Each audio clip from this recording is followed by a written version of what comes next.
The inbred family of the Appalachian Hills. A cursed genetic bloodline had trapped 7 generations. The haunting reality of the Calloway family is this. A name that would become synonymous with one of the most disturbing cases of familial isolation in American history ever documented. The call that would change her life forever was first received by social worker Margaret Henderson in the late autumn of 1978. Deep in the heart of the Appalachian Mountains, a concerned neighbor in Harlan County, Kentucky, reported seeing children who didn't look right. They were playing in the yard of an isolated farmhouse at the end of a dirt road that seemed to lead nowhere. A 28-year-old graduate from the University of Kentucky, Margaret had seen her share of poverty and neglect in these mountains. Yet nothing could prepare her for what she was about to encounter. From the county office, the drive to the Calloway property took nearly 2 hours. Check if you're already subscribed to this channel.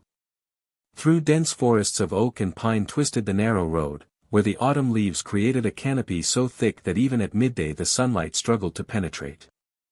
Around 45 degrees Fahrenheit hovered the temperature that November morning, and a persistent mist clung to the hillsides, giving the landscape an otherworldly, almost suffocating atmosphere. This was Appalachia at its most isolated, where families had lived for generations without interference from the outside world, where old ways persisted and where secrets could be buried as deep as the coal mines that scarred the earth. When she finally arrived at the property, the eerie silence struck Margaret. At the center of approximately 40 acres of overgrown land sat the farmhouse, a weathered wooden structure that looked like it hadn't seen a coat of paint since the Great Depression. Like forgotten monuments to a more prosperous time, rusted farm equipment dotted the property. Littering the yard was debris, old car parts, broken furniture, and what appeared to be animal bones. Then she saw them. Near the porch stood 3 children, ranging in age from what appeared to be 5 to 12 years old, motionless, staring at her with vacant expressions. Immediately, Margaret's medical training recognized something profoundly wrong. The oldest child, a boy, had a severely misshapen skull, his forehead protruding forward in an unnatural manner. Unusually far apart were his eyes set, a condition known in medical literature as hypertelorism.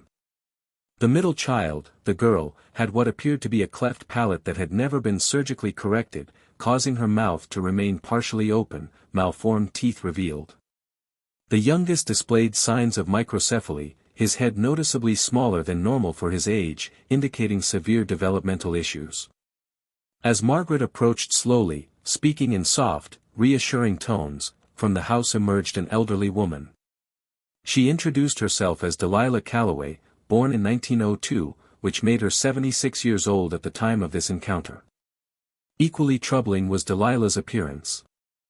With a pronounced limp she walked, her spine curved in an unnatural S-shape, and her hands were gnarled with what looked like severe arthritis, though Margaret would later learn that some of the bone deformities were genetic rather than age-related. "We don't get visitors up here," Delilah said, her voice carrying a mixture of suspicion and resignation. "Ain't nobody's business how we live." Her purpose Margaret explained, emphasizing her concern for the children's welfare. Reluctantly, Delilah invited her inside, and what Margaret discovered in that house would haunt her for the rest of her career. The interior was dark, lit only by kerosene lamps despite electricity lines running to other homes in the area. Overwhelming was the smell.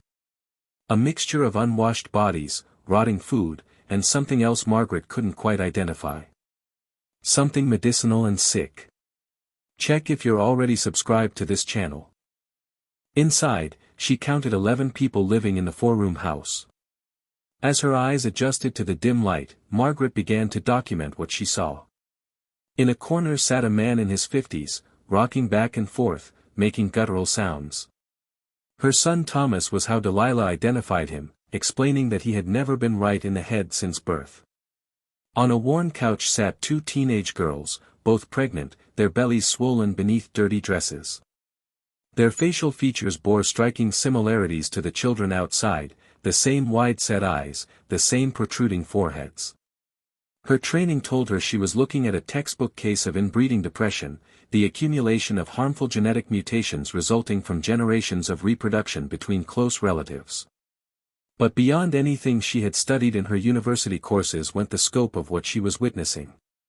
Over the next 3 hours, Delilah, perhaps sensing that her family's secret was finally exposed, began to tell their story.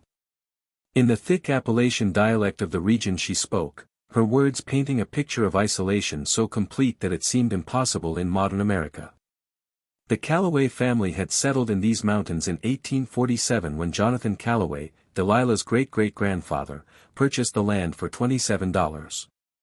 With him, Jonathan had brought his wife Sarah and their 6 children, seeking to escape what he called the corruption of town living in Virginia.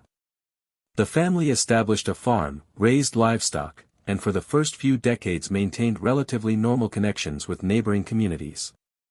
But in the 1880s, something changed. Stories of a conflict with neighboring families had been told to Delilah by her grandmother. Something about disputed land boundaries and stolen livestock. Murky over time had the details become, filtered through generations of oral history, but the result was clear. Into themselves retreated the Callaway family.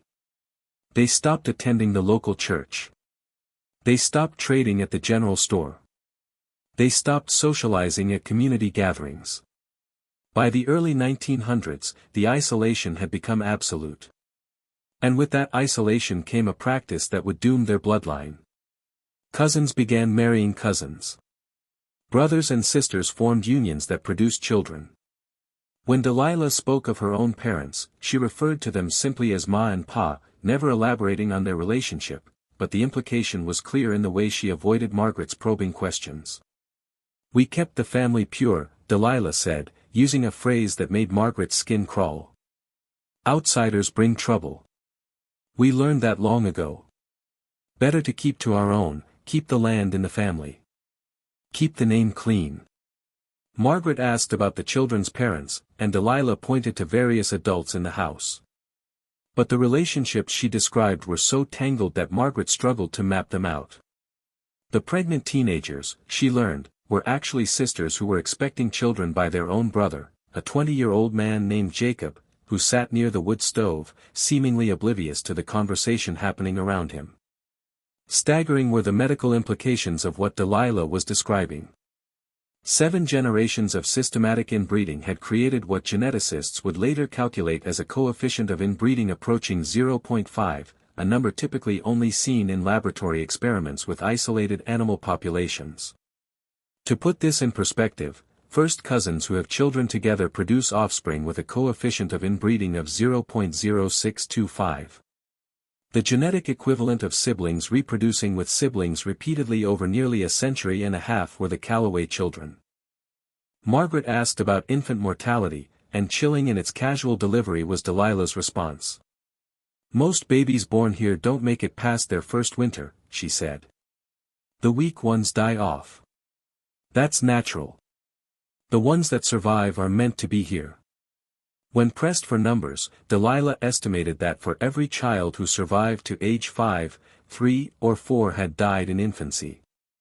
She led Margaret to a small family cemetery on the property where crude wooden markers and simple stone cairns numbered in the dozens, marking the graves of infants and children who had succumbed to the genetic lottery they never had a chance to win. As the afternoon wore on, Margaret documented everything she could. She took notes on the physical conditions of each family member. The man in the corner, Thomas, had severe intellectual disabilities and required constant care. A woman in her 30s, Emily Callaway, was blind. Her eyes were clouded with cataracts that should have been operable but had never received medical attention. Varying degrees of hearing loss were displayed by several of the children. Dental problems so severe that eating solid food was difficult were had by almost all family members. Their teeth were rotted or malformed from birth. But the skeletal abnormalities were the most visible and most disturbing. With pronounced limps walked multiple family members, their leg bones bowed or fused at abnormal angles. Club feet were had by several, their ankles twisted inward, forcing them to walk on the sides of their feet. Common were the spinal deformities, with at least 5 family members displaying severe scoliosis or kyphosis. Margaret asked about medical care and Delilah explained that they had avoided doctors for as long as she could remember. Doctors ask too many questions, she said. They want to take the children away, put them in institutions. We take care of our own. When children or adults fell seriously ill, on home remedies passed down through generations they relied. Poultices made from local plants. Teas brewed from tree bark. Prayer, and faith that God would heal those he deemed worthy. As the sun began to set behind the mountains, casting long shadows across the property, Margaret knew she had to make a difficult decision. Clearly constituting neglect were the conditions she had documented. But far more complex than anything covered in her training was the situation. These were not parents who were deliberately harming their children through malicious intent.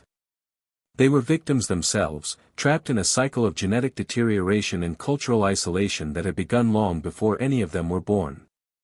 Before she left that evening, Margaret spoke with the oldest capable adults, trying to explain the situation in terms they might understand. She talked about the importance of fresh blood, using agricultural metaphors she hoped would resonate with their farming background. She explained that just as livestock need to be bred with animals from other farms to stay healthy, people too need partners from outside their immediate family. Delilah listened but shook her head. "You don't understand our ways," she said. "We've survived this long by staying together.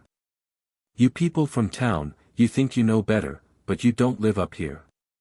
You don't know what it's like to be on your own, to have only your family to depend on. Check if you're already subscribed to this channel." As darkness fell, Margaret left the Callaway property, her mind reeling from what she had witnessed. Through the winding mountain road she drove back to town, the headlights of her car cutting through the thick fog that had settled over the valleys. She knew that what she had seen that day would require immediate action.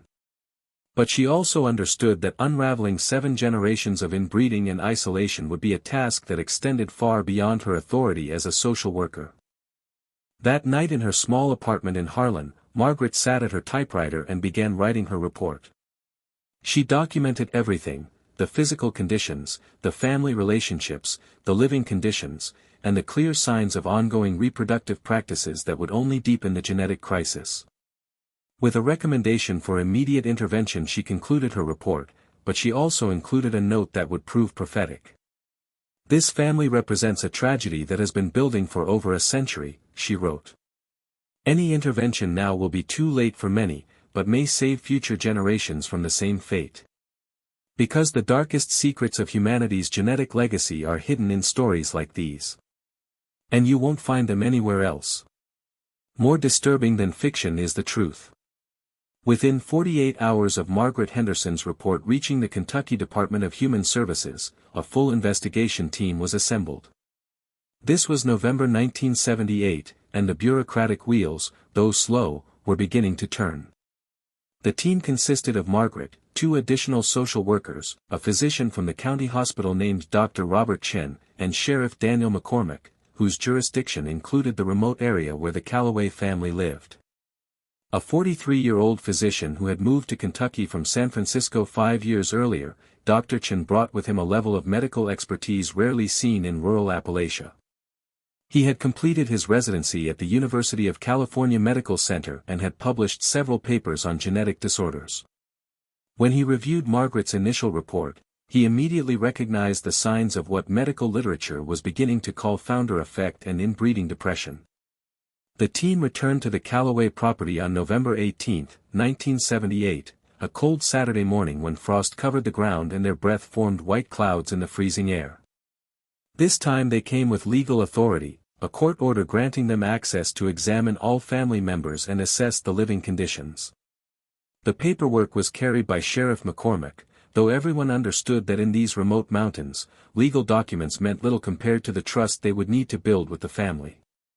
At the door met them Delilah Callaway, her expression a mixture of anger and fear. "I knew you'd come back," she said.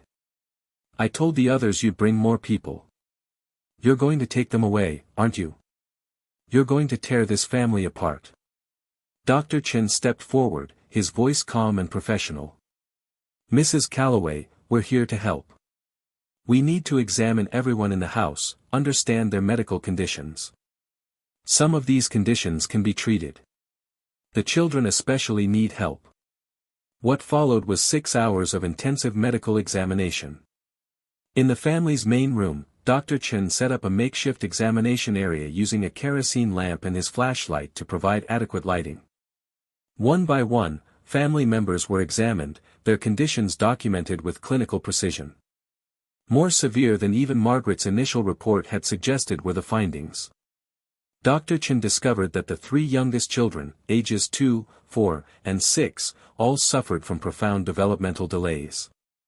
The 2-year-old, a boy named Samuel, could not walk or speak, his muscle tone so poor that he could barely hold his head upright.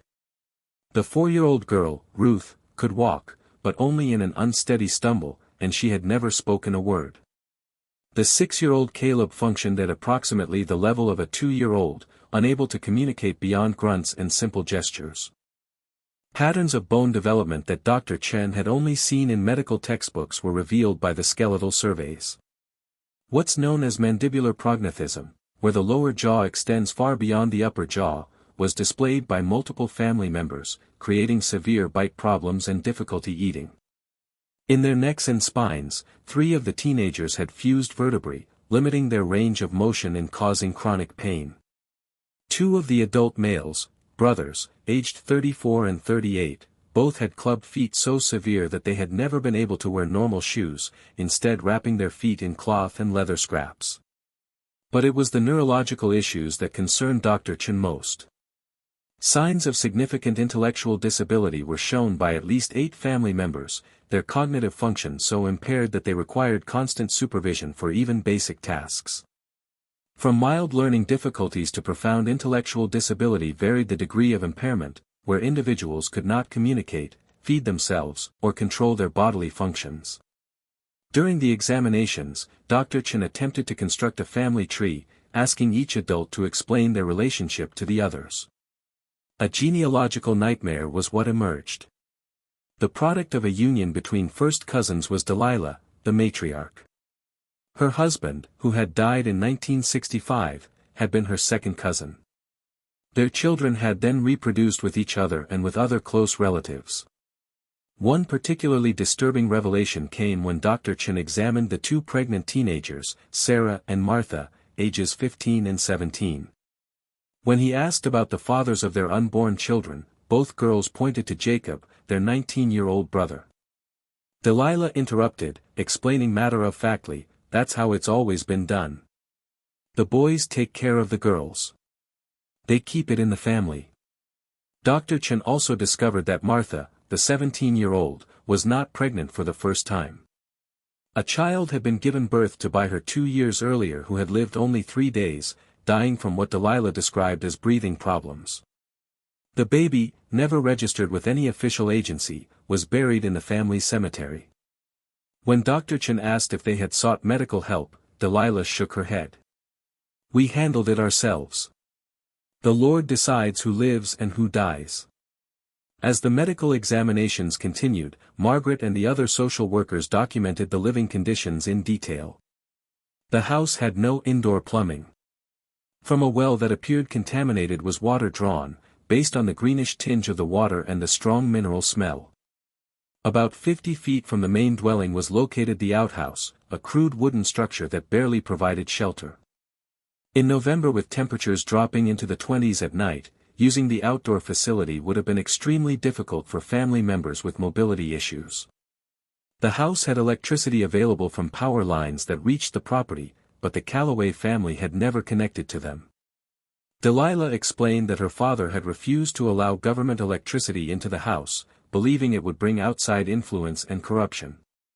Instead, on kerosene lamps and candles for light they relied, and a wood-burning stove for heat and cooking.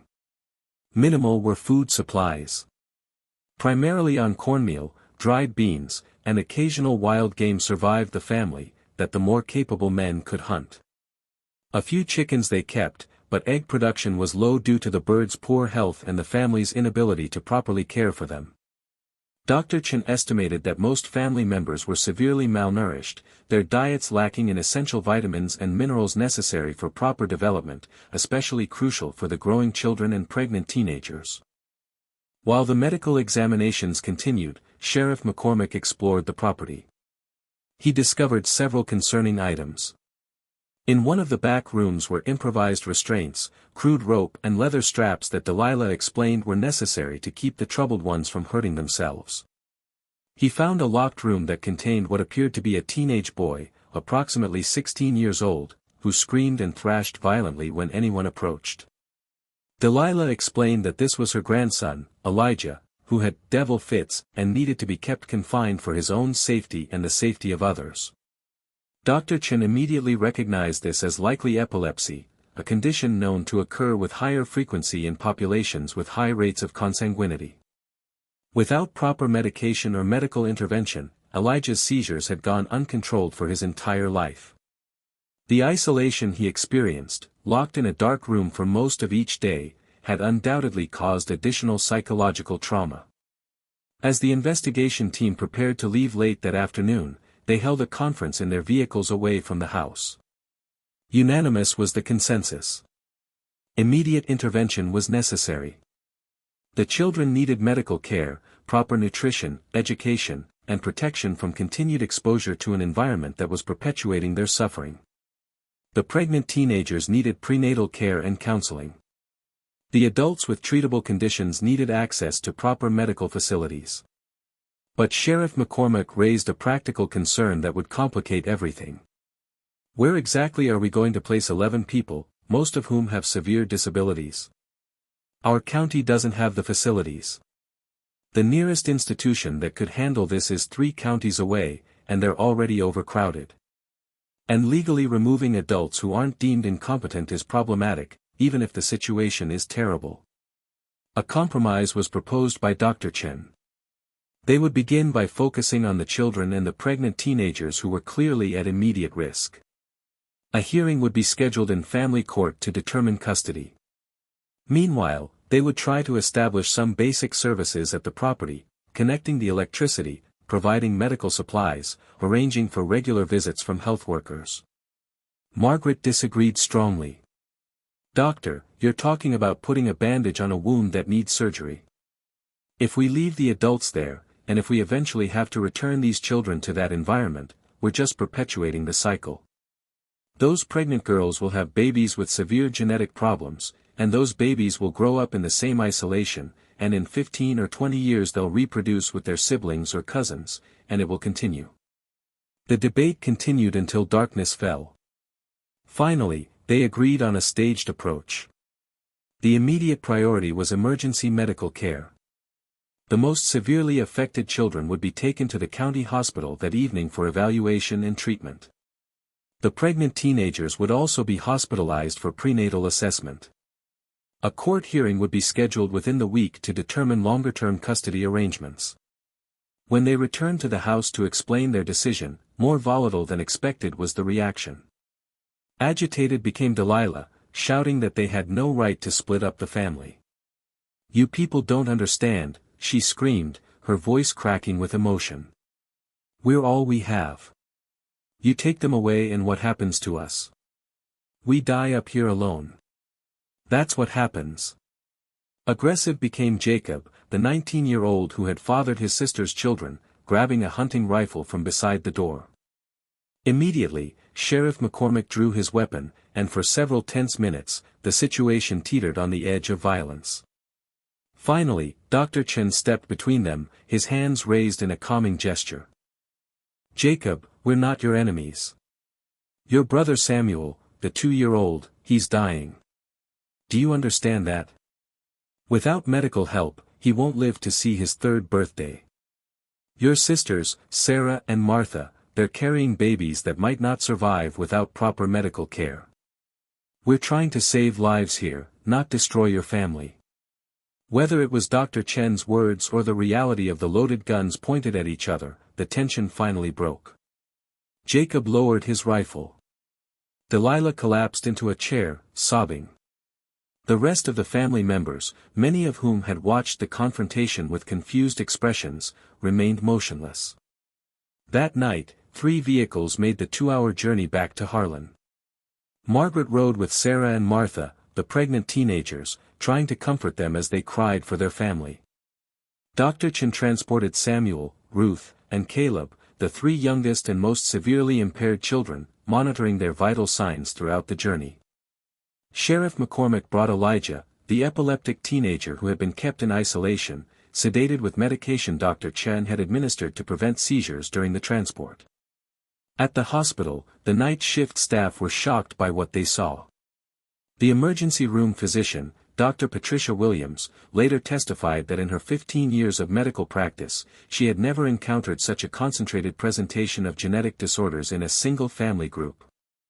The children were immediately admitted, beginning a process of medical intervention that would reveal just how deep the damage from 7 generations of inbreeding truly went. The family court hearing convened on November 27, 1978, in the Harlan County Courthouse, a red brick building that had stood in the town square since 1892. Judge Harold Morrison, a 62-year-old jurist who had presided over family court for 23 years, called the case at 9 a.m. The courtroom was closed to the public due to the sensitive nature of the testimony, but a court reporter documented every word, creating a transcript that would become a critical historical document in understanding the Callaway case. The state's case was presented by Assistant District Attorney Carol Patterson, a 35-year-old prosecutor who had handled numerous child welfare cases, but nothing that approached the complexity of the Callaway situation. Dr. Robert Chen was called as her first witness. Dr. Chen took the stand carrying a folder nearly 3 inches thick containing medical reports, photographs, and genetic analysis that had been conducted over the previous 9 days. His testimony would last nearly 4 hours and would paint the most complete medical picture of the family that had yet been assembled. Your Honor, Dr. Chen began, what we are dealing with is the cumulative effect of approximately 7 generations of systematic consanguineous reproduction. The medical term is inbreeding depression, but that clinical language fails to capture the human tragedy we've documented. He explained that he had coordinated with specialists from the University of Kentucky Medical Center to analyze blood samples from the family members. While DNA analysis as we know it today was not yet available in 1978, blood typing, chromosome analysis, and other genetic markers could still reveal significant information about relatedness and genetic disorders. Damning were the findings. Elevated frequencies of autosomal recessive disorders were shown by the children, conditions that only manifest when an individual inherits 2 copies of a defective gene, one from each parent. In normal populations, these conditions are rare because the likelihood of 2 unrelated people both carrying the same recessive mutation is low. But in the Callaway family, where the gene pool had been restricted for generations, these mutations had become concentrated. About Samuel, the 2-year-old boy who couldn't walk or speak, Dr. Chen testified. Further examination had revealed that he suffered from a severe form of metabolic disorder, likely homocystinuria, which affects the body's ability to process certain amino acids. Left untreated, the condition causes intellectual disability, skeletal abnormalities, and often early death, Dr. Chen explained. But Samuel has received no treatment. The damage to his brain and body is likely irreversible. To Ruth and Caleb, the 4- and 6-year-olds, the testimony moved. From a genetic condition called Waardenburg syndrome suffered both children, which can cause deafness along with distinctive facial features and pigmentation abnormalities. Never exposed to sign language or any form of communication training had either child. In a world of silence they existed, unable to express their needs or understand the world around them. The skeletal abnormalities seen throughout the family were then discussed by Dr. Chen. He displayed X-rays showing the fused vertebrae, the malformed long bones, the abnormal skull structures. These are conditions consistent with several genetic syndromes, but the clustering we see in this family suggests multiple genetic factors at work. Each generation of inbreeding increases the probability that harmful mutations will be expressed in the offspring. The courtroom fell silent as Dr. Chen presented photographs of the children. Judge Morrison requested that the photographs not be shown to anyone beyond the court officials and attorneys, recognizing that the images were deeply disturbing. The photos documented the physical manifestations of genetic disorders, the severely protruding foreheads, the eyes set far apart, the cleft palates, the twisted spines and limbs. When testimony turned to the pregnant teenagers Sarah and Martha, Dr. Chen's voice took on an even more somber tone. Both young women are malnourished and anemic. Sarah, who is approximately 5 months pregnant, is carrying a fetus that preliminary ultrasound suggests has significant abnormalities, including possible neural tube defects and skeletal malformations. Martha, who is approximately 7 months pregnant, shows signs of preeclampsia, a dangerous condition that threatens both her life and the life of her unborn child. Dr. Chen explained that the medical team had counseled both teenagers about their options, but given their advanced stages of pregnancy and their own intellectual limitations, they were continuing the pregnancies under close medical supervision. The likelihood that either of these children will be born healthy is extremely low, he testified. The genetic burden they carry, being the product of siblings, virtually guarantees significant health problems. The prosecutor then called Margaret Henderson to testify about the social conditions and the family dynamics she had observed. Margaret described the isolation of the property, the absence of education for the children, the lack of basic medical care, and the ongoing practice of reproduction between close relatives. Mrs. Calloway, the matriarch, has told me explicitly that this is their way of life, that keeping the family bloodline pure is essential to their identity, Margaret testified. When I tried to explain the medical consequences, she responded that the weak children die and the strong ones survive and that this is God's will. There is no recognition that the suffering these children endure is preventable. No willingness to accept outside intervention. About the financial situation, Margaret also testified. The family had no income beyond a small disability check that Delilah received, approximately $270 per month, which was clearly insufficient to support 11 people. They had no health insurance, no access to social services, and no connection to any community support systems. The defense attorney, a court-appointed lawyer named Richard Holbrook, had been assigned to represent the adult Calloway family members. An almost impossible task he faced, defending their right to maintain custody of the children while acknowledging the obvious harm the children were suffering. Holbrook called Delilah Calloway to the stand.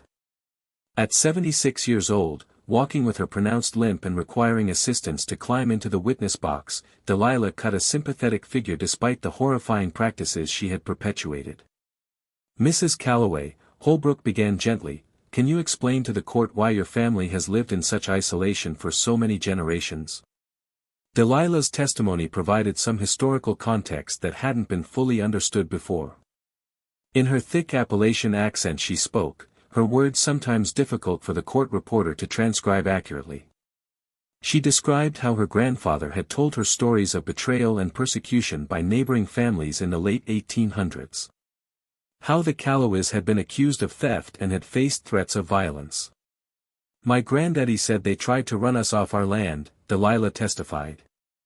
Said we didn't belong there, that we were trash. So, we stopped going to their town, stopped asking them for anything. We made our own way.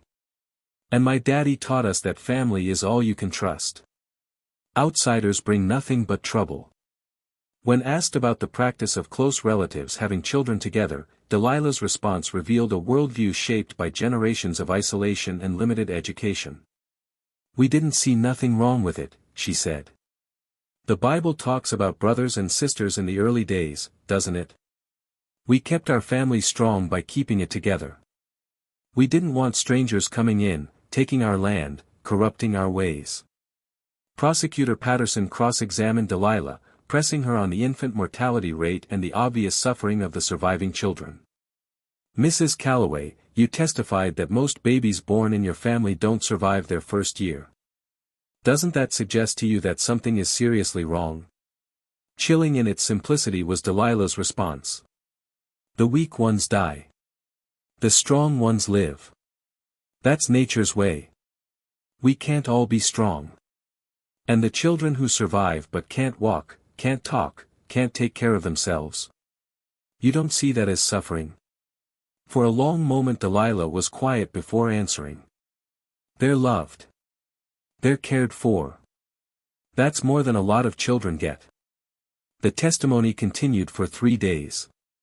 Medical experts, social workers, and even a geneticist from the University of Kentucky all testified about the dangers of consanguinity and the long-term prognosis for the Callaway children.